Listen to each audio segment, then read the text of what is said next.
अस्सलाम वालेकुम नाजरीन, शाहिद चौधरी ऑफिशियल के साथ मैं हूं आपका मेज़बान अब्दुल्ला तनवीर। नाजरीन, जावेद भट्ट कत्ल केस के हवाले से शूटर्स ने हैरत अंगेज इंकशाफात किए हैं, जिसमें अमीर मुसब को उन्होंने नाम लिया है कि इसने हमें 2 घर और 5 लाख के एवज कहा था कि आप ये कत्ल कर दें, और साथ साथ कहा यह भी जा रहा है कि असला भी इसी ने फ्राहम किया था। अब एक तरफ तो सुलह की बात चल रही है, दूसरी तरफ आप देख रहे होंगे सोशल मीडिया पर भी आए रोज नित नए बयान आ रहे हैं। तो इसी सिलसिले में मैं चाह रहा था हम senior crime analyst Shahid Chaudhary sahab, जिन्होंने अमन की आशा का एक अलम भी उठाया हुआ है, तो वो इस चीज़ को किस तरीके से देखेंगे और क्या आने वाले वक्त में दोनों घरानों में अमन की फिजा कायम होगी। अस्सलाम वालेकुम सर। वालेकुम अस्सलाम अब्दुल्ला। सर कैसे हैं आप, ठीक हैं? फर्स्ट क्लास, जबरदस्त। अच्छा सर, वो खबर आपने देखी होगी जिसमें वो शूटर्स कह रहे हैं कि हमें अमीर मुसब ने भेजा है। सर ये जो इनका बयान है, क्या ये किसी दबाव में दिलवाया गया है कि बिल्कुल न्यूट्रल दिलवाया गया? अभी जब तक अब्दुल्ला ये लोग जेल नहीं ना जाएंगे उतनी देर तक इस बात का जवाब आपको मैं नहीं दे सकता हूँ कि ये बयान उन्होंने दबाव में दिया है या उनसे पुलिस से जो है किसी भी तरीके से दिलवाया है। लेकिन चूंकि पुलिस के आला अफसरान का बयान मंजरेआम पे है कि जी हमने जो है ना उनकी तफ्तीश किया और उन्होंने ये बात जो है ना अपने मुंह से कही है कि मसब ने उनको जो है ना वहाँ पे भेजा था और ये हमला मसब ने करवाया है। अब इसकी सदाकत या इसके पीछे अगर जो भी मुहरकात है वो सारी प्रेस कॉन्फ्रेंस के बाद सामने आ जाएंगी, फिर आपको इसका जवाब देंगे। सही सर, ये मतलब जो 2 घरों की भी बात की जा रही है सर, मतलब सपारी में ये घर भी दे दिए जाते हैं? यार वो होगा ना कोई लोग ऐसी जो जाहिर पुलिस वाले बात कर रहे हैं उसमें कोई ऐसी बयान या कोई ऐसी बीच में कोई ऐसा बंदा होगा या कोई ऐसी स्टेटमेंट इन्होंने दी होगी या हो सकता है वो रजिस्ट्रियाँ करवा दी हों या कोई बात समथिंग रॉन्ग ऐसा मसला है जो पुलिस अफसरान ने मकानों का जिक्र किया है, वरना सपारियों में हमेशा कैश दिया जाता है। कैश दिया जाता है, बिल्कुल। अच्छा सर, बच्चू पहलवान का भी मैं एक प्रोग्राम देख रहा था जिसमें वो कह रहे थे कि पहले 3 बार दरख्वास्तें दी गई हैं, जिसमें पहले मेरा नाम डाला है, फिर अमीर फतेह का डाला है, और आखिरी जो दरख्वास्त थी उसके बाद आपको पता है FIR भी कटी है, और अब जो सामने आ रहा है वो अमीर मुसब आ जाता है। इससे पहले कैसर भट्ट और अमीर फतेह नामजद थे। ये पता है क्या, FIR तो बड़ी देर डिले के बाद हुई है। ये बात तो सारा पाकिस्तान जानता है कि 12 साढ़े 12 बजे का हुआ था और रात को 12:30-1 बजे के करीब जाके FIR दर्ज हो रही है। हाँ जी, 12-13 घंटे की इसमें डिले थी।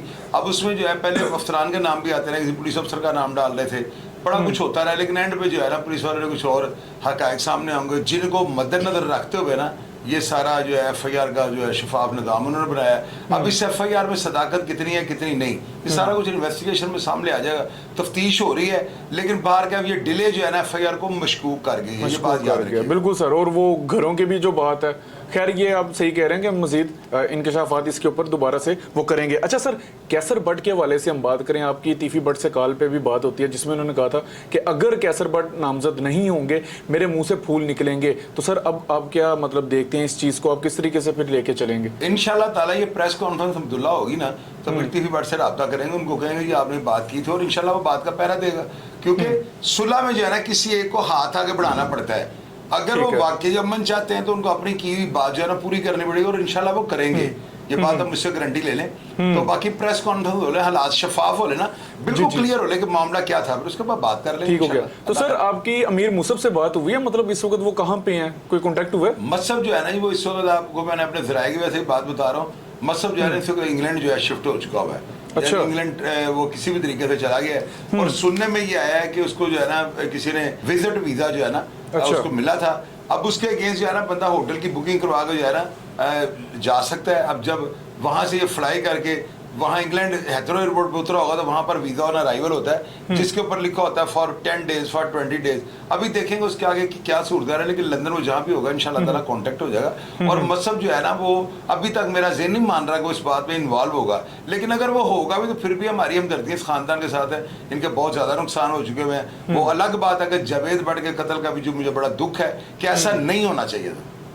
बेगुनाह की एक नहत्ते की आप एक बेगुनाह बंदे की मौत पूरी इंसानियत का कत्ल होता है, ये जेन्युइन बात है। ठीक हो गया। अच्छा सर, अमीर मुसब दुबई से इंग्लैंड जाते हैं, ऐसे ही है? 100%। पहले वो दुबई थे फिर वो उधर जाते हैं। फतेह तो यहीं पे था ना, पाकिस्तान। ठीक है। अच्छा सर, एक चीज ना मैं सोशल मीडिया पे देख रहा था, अभी रात को मैंने देखा, वो टिकटॉक पे 1-2 लोग थे जो कि बात कर रहे थे कि भाई पहलवान या उनका बेटा जो है हसन, वो इस केस के हवाले से क्यों नहीं बोला, हम लोग गैर होके बोल रहे हैं और बहुत बहुत कुछ हम अमीर बलाच के लिए बोल रहे हैं, लेकिन इनमें से एक भी बयान नहीं आया। आपको क्या लगता है सर, ये क्या कोई इनकी पॉलिसी है?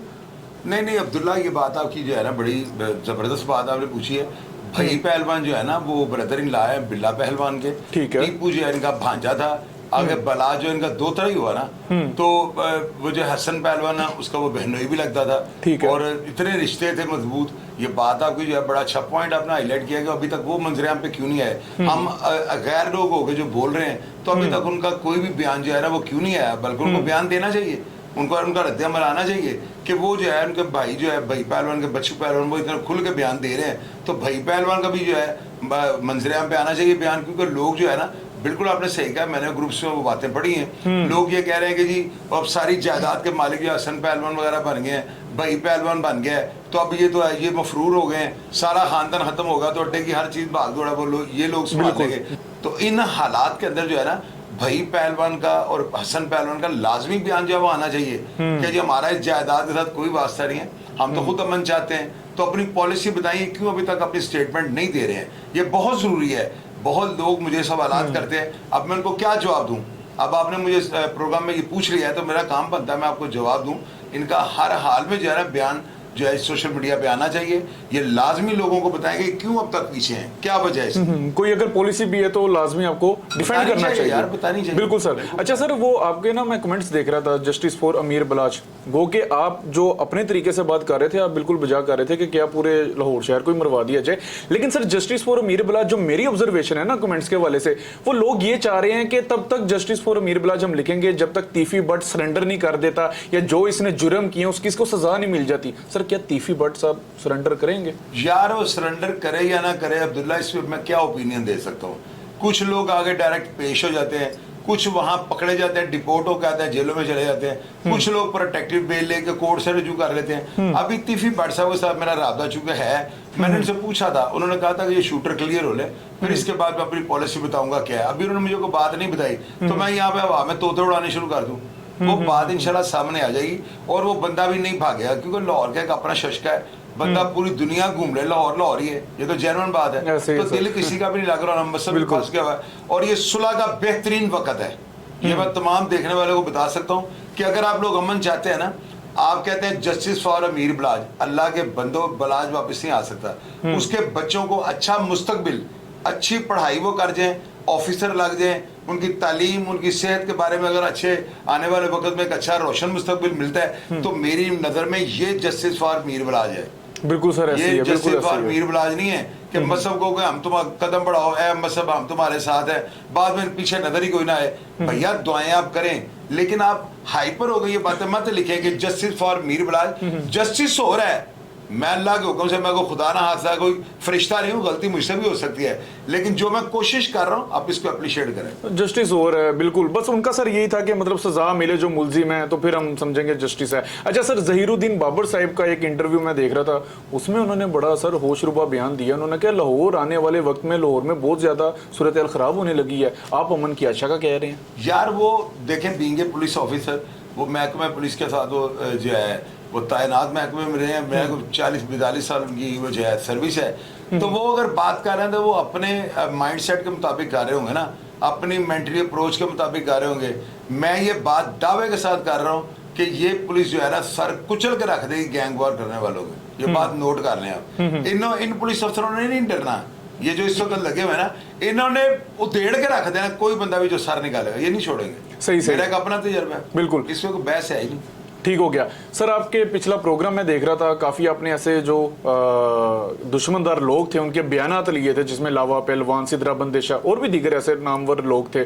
सर मैं एक चीज, उन सारों के बयानात जो मैंने देखे हैं ना, सुने हैं, उनमें से एक चीज मैं चाह रहा था कि बाज लोग अमन की बात कर रहे थे, बाज लोग सुलह की बात कर रहे थे। सर ये सुलह और अमन दोनों में क्या फर्क है?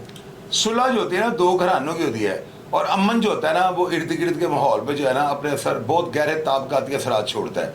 मिसाल के तौर पे जब सुलह होती है ना, तो सुलह दो घरों में अगर हो जाएगी ना, तो अमन ऑटोमेटिकली जो है ना, ऑटोमेटिकली, मेरी बात याद रखिएगा, उसमें किसी को जो है पाबंद करने की जरूरत नहीं, वो खुद ब खुद हो जाता है। अब देखिए दो घरानों की दुश्मनी है ना, इसमें सुलह की और अहमियत है। और अमन जो है ना, वो जब सुलह हो जाएगी तो फिर उसके बाद अमन भी हो जाएगा। उन्होंने इसी सेंस में ये बात की है कि सुलह और अमन, उन्होंने ये नहीं कहा कि सुलह और अमन दो मुख्तलिफ चीजें हैं, उन्होंने कहा सुलह होगी तो अमन हो जाएगा। और ये बात 110% है कि अमन के लिए जो है ना दो ग्रुप जिनके आपस में दुश्मनी है, उसकी सुलह होनी बहुत जरूरी है, ये बात याद रखिएगा। ठीक हो गया सर। कैसर बट से आपकी अब दोबारा बात हुई है? ये कैसर बट से मैं अभी 2 दिन से मेरा राब्ता नहीं हुआ, उनका मोबाइल बंद जा रहा है, राब्ता होगा तो मैं इंशाल्लाह काफी बातें अभी उनसे पूछनी है, मैं बातें पूछ के जो भी डिटेल होगी वो सारी अब मंदिर यहाँ पे लेके आऊंगा, लोगों को बताऊंगा। मैं तो हर चीज जो है ये मीडिया ट्रायल के जरिए जो है ना ये सुलह हो रही है, मैं कोई बात नहीं छुपा रहा हूँ, ये बात याद रखिए। बड़ा अच्छा आप काम कर रहे हैं, मीडिया ट्रायल कर रहे हैं, सब कुछ मंजर यहाँ पे ला रहे हैं। सर ये जो आरफ भट्टी है इसमें आपने कहा है कि उसने इंटरम बेल ले ली है, तो सर ये इंटरम बेल का मतलब क्या होता है, लोग ये भी तो समझे। मतलब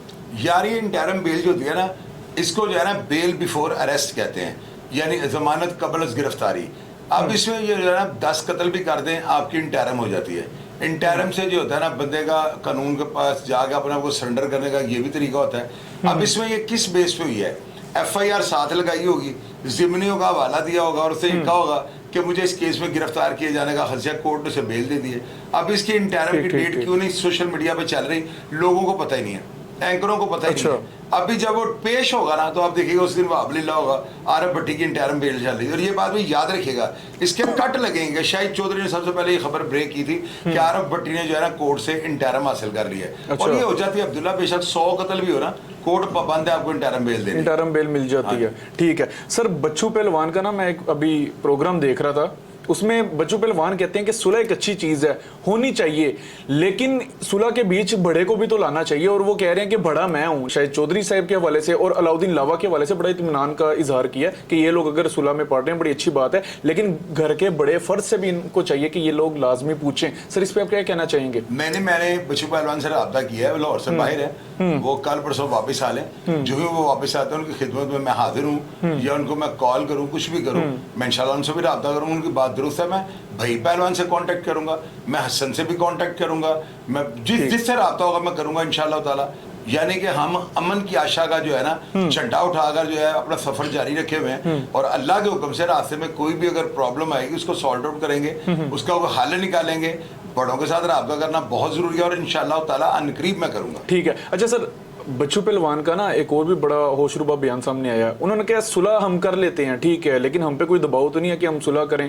तो कहते हैं कि टीपू को भी मरवाया, उसका इंसाफ नहीं मिला, उसके बाद बलाच का जो दादा था उसका इंसाफ नहीं मिला, बलाच का इंसाफ नहीं मिला, और वो कह रहे हैं कि तीफी बट बाहर बैठ के ये हमारे पूरे खानदान को मरवाने के लिए अपने शूटर्स को इसने तैयार किया, बाकायदा इसके शूटर्स घूम फिर भी रहे हैं। सर एक तरफ तो अमन की भी बात चल रही है, आप सुलह भी करवाएंगे, लेकिन दूसरी तरफ बच्चू पहलवान ये बात कर रहे हैं, जरी सी बात है उनके भी कोई तो लिंक्स होंगे जिसकी वजह से वो भी बहुत ज्यादा कॉन्शियस हुए हैं चीज को लेके। इसको आप कैसे मैनेज करेंगे फिर?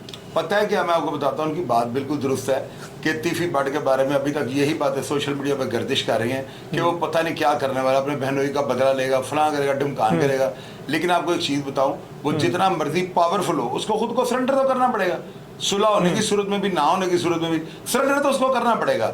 अब रही बात के वो जो उन्होंने अपना स्टेटमेंट दिया है कि बड़ों से रब्ता नहीं हुआ, इंशाल्लाह ताला उनसे कांटेक्ट करेंगे, और मैं जो उनसे बातें करूंगा ना, जो मैं उनसे सवालात करूंगा, हर चीज आपके सामने आ जाएगी।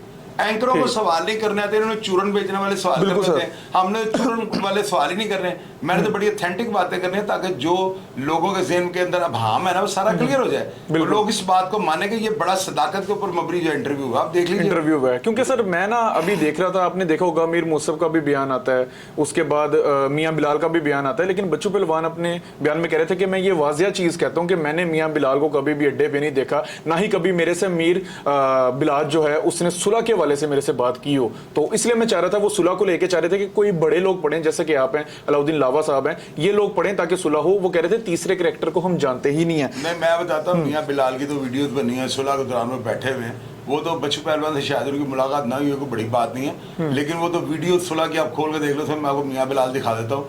और उसके बाद वो जाहिर है कि इतनी बड़ी स्टेटमेंट दे रहे हैं कि मैं सुलह में मौजूद था सारा, तो ये बातें गलत नहीं हो सकती। बच्चू पहलवान के हो सकता है इल्म में ये बातें ना हो, लेकिन मियां बिलाल जो है ना वो बिल्कुल इस सुलह के अंदर रहा है, और ये बात जो है इसकी तो वीडियो बनी है, वीडियो प्रूफ है, आप निकाल के देख लें। अब इस बात में मैं अपना स्टेटमेंट ये बनता रही है, सब कोशिश कर रहे हैं, मियां बिलाल भी कोशिश कर रहा है, कैसर बट भी कोशिश कर रहा है, मैं भी कर रहा हूँ, लावा पहलवान भी कर रहा है, और इंशाल्लाह ताला जो ही और थोड़े से अफराद मिलेंगे सुलह हो जाएगी। आप दुआ करें बस। इंशाल्लाह ताला जरूर सर सुलह हो जाएगी, दोनों घरानों में होनी भी चाहिए। सर बच्चू पहलवान के वाले से आखिरी बस मेरा ये सवाल था सर, वो कहते हैं कि मेरे ऊपर 5 पर्चे किए जाते हैं और मुद्दई आज भी जिंदा है, उनसे आप लाजमी पूछें पर्चे किसके कहने पे किए गए और मेरे ऊपर झूठे पर्चे क्यों दायर किए गए। यार अब्दुल्ला, ये होता है मुखालफत में ना, मुखालफत में बड़े बड़े पर्चे 50 पर्चे लोगों पे झूठे दर्ज हो गए। अब तीफी बट के ऊपर मेरा ख्याल है कि 15 से 20 302 की FIR है, वो सब में बेगुनाह कैसे हो जाता है? उसके ऊपर इतने मुकदमे दर्ज हुए हैं, इसका मतलब यह है कि या तो वो बंदा बहुत ज़्यादा ताकतवर है या जो है वो हमेशा ही बेगुनाह होता है। बेगुनाह जो है ना वो बेगुनाह होता है, और दुश्मनी में यही तो चीज़ें होती हैं, झूठे मुकदमात, कत्ल व गारत, बच्चों का मुस्तकबिल, हर चीज़ दाव पे लगी होती है। ये चीज़ को बड़ी बात नहीं है, कोई इतना इशू नहीं है कि इसको हम इतना हाईलाइट करें। ठीक हो गया सर, मेरा आखिरी क्वेश्चन है, देन हम अपना प्रोग्राम वाइंड अप करते हैं। सर अगर अमीर मुसब का नाम आ भी जाता है, क्योंकि अभी आप भी कह रहे हैं कि प्रेस कॉन्फ्रेंस होगी, मजीद इंकशाफात सामने आएंगे, अगर आ भी जाते हैं सर, फिर भी आप सुलह करवा देंगे दोनों घरानों में? यार इंशाल्लाह ताला मैं किस काबिल हूँ, मुझे तो गली में कोई नहीं जानता, लेकिन ये है कि अल्लाह के हुक्म से जिस प्लेटफॉर्म पे मैं काम कर रहा हूँ, मेरी बातें दोनों घरों के दिल में तीर कर रही हैं, और मैं वो ग्राउंड जो है ना बना रहा हूँ कि जिसकी बेस के ऊपर सुलह होगी। अब इसकी जो बुनियादें हम रखेंगे ना सुलह की, वो आप देखिए बड़ी वो जो है अमली तौर पे होंगी, प्रैक्टिकल होंगी, और इंशाल्लाह ताला सारी दुनिया के लिए वाकई इन्होंने बड़ा जोर लगाया, और अल्लाह ताला ने इनकी नीयत को देखते हुए इनका खैर की। बिल्कुल जी नाजरीन, ये था हमारा आज का सेगमेंट। शूटर्स के हवाले से भी हमने जान लिया, जो सोशल मीडिया पे बयानात चल रहे थे उसकी भी मैं चाह रहा था राय लेना बहुत जरूरी है, और पॉजिटिव वे में रह के राय लीजिए। बच्चू पहलवान ने भी जो अपने इंटरव्यू में इंकशाफात किए थे वो भी हमने सब क्लियर कर लिया। बाकी इस रिपोर्ट के हवाले से, इस केस के हवाले से जो भी मजीद नई अपडेट्स आएंगी इंशाल्लाह ताला जरूर हम अपने senior crime analyst Shahid Chaudhary sahab के साथ मिलकर आपके सामने प्रोग्राम लेके आएंगे। प्रोग्राम का फीडबैक जरूर दीजिएगा। इसी के साथ अपने मेजबान अब्दुल्ला तनवीर को इजाजत, अल्लाह निगहबान।